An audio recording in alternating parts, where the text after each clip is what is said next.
હવે શું થયું છે તમારે જાણવું છે? સાંભળો તો ખરા. એટલા માટે તમને અહીંયા બોલાવ્યા છે.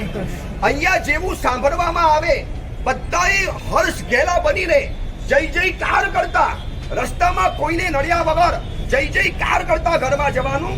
અને આવતીકાલે ઘરની અંદરમાં લાપસી અને પૂરીના ભોજન તમારે ઘરની અંદરમાં ખાવા પડશે.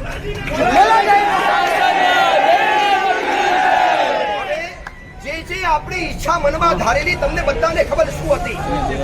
આ બધી જ ઈચ્છાઓ, આ બધી જ આપણી માંગણીઓ, આપણે જે કહ્યું અક્ષરશ થોડાક અલગ સ્વરૂપની અંદરમાં અક્ષરશ બધું જ આપણું માન્ય રાખવાની અંદરમાં આવ્યું છે. આમાં કોઈની જીત હોય તો જીન પ્રેમ વિજયમાનની તો જીત છે. મહાત્મા કરતા પણ તમારી સૌથી વધારે જીત છે.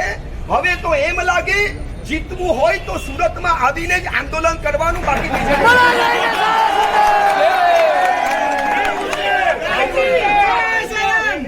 આનાથી વધારે સુખ સમાચાર કયા મળે?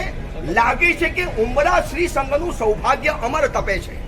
જે સમાચાર કલેક્ટર કચેરીમાં ન મળ્યા, જે સમાચાર કાલે આપણને રોડ ઉપર ન મળ્યા, એ સમાચાર ડાયરેક્ટ કુંતુ ભગવાનની નિશ્રાની અંદરમાં આવ્યા. અને કુંતુના ચક્રવર્તી છે, ચક્રવર્તીના દરબારની અંદરમાં આવીએ તારે દ્વારે આવીને કોઈ ખાલી ભગવાને ખાલી હાથે મોકલ્યા નથી, ખાલી હાથે આવ્યા હતા. અને 2 હાથ ભરીને ભગવાને આપણને મોકલી આપ્યા છે. હવે કોઈ ચિંતાનું કારણ નથી, કોઈ વિચારવાનું કારણ નથી. બધા જ હવે ધીરે